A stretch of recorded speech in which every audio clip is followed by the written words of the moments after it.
स्वतःचा मुलं आणि आपला समाज मोठा झाला पाहिजे. जाता जाता तुम्हाला दोन कामं सांगून जातो. आपल्या लेकराला आयुष्याचं आरक्षण द्या, त्याला आयुष्याची भाकर आरक्षण दिल्यामुळे होती. आणि मराठ्यांनी व्यसनापासून लांब जा. आपल्या जातीची प्रगती कोणीच रोखू शकणार नाही.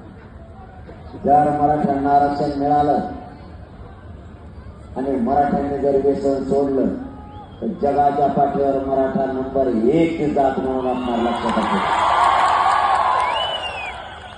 ही लढाई आता आरपारची. आरक्षण असूनही मराठ्यांना वेड्यात काढलं. आता यांना वेड्यात नाही काढू द्यायचं. वेळ पडली तर आरक्षण हिसकावून आणायचं, पण आरक्षणात आणायचं. जे कोणी म्हणत होते मराठ्यांना ओबीसी आरक्षणात येऊ देणार नाही, मराठे ओबीसी आरक्षणात गेले.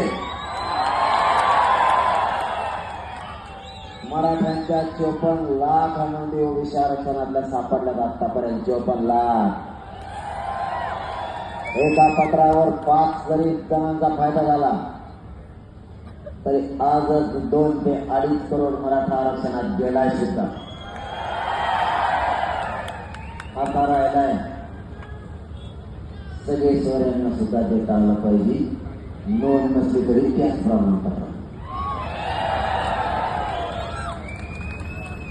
आपल्याला अगोदर पाहिजे प्रमाणपत्र, नंतर पाहिजे परिवाराला, त्यानंतर पाहिजे सगळ्या सोयऱ्याला.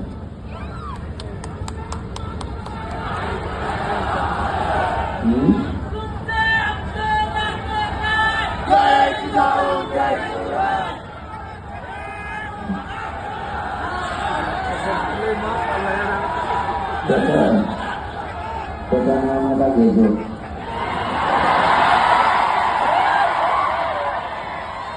सगळ्यात मूर्ख माणूस त्याला नाही आहे ना, त्याला उलट पालटच केलं नाही.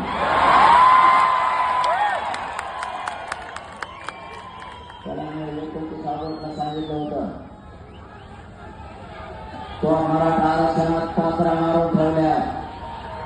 तुझ्या सगळ्या पात्रा काढून फोटो वापरून दुसरा जर नाही ठेवला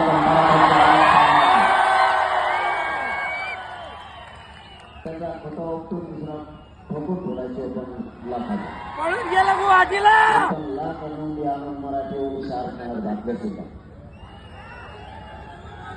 आता थोडं थांबा, सगळेच मराठ्यातील आरक्षणात गेले दिसले.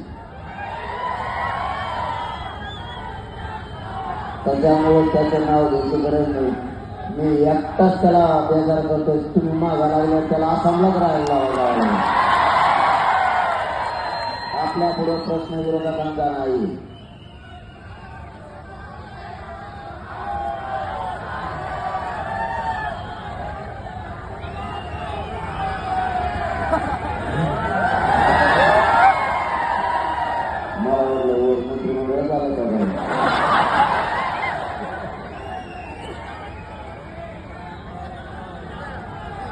आता प्रश्न विरोधाचा नाही.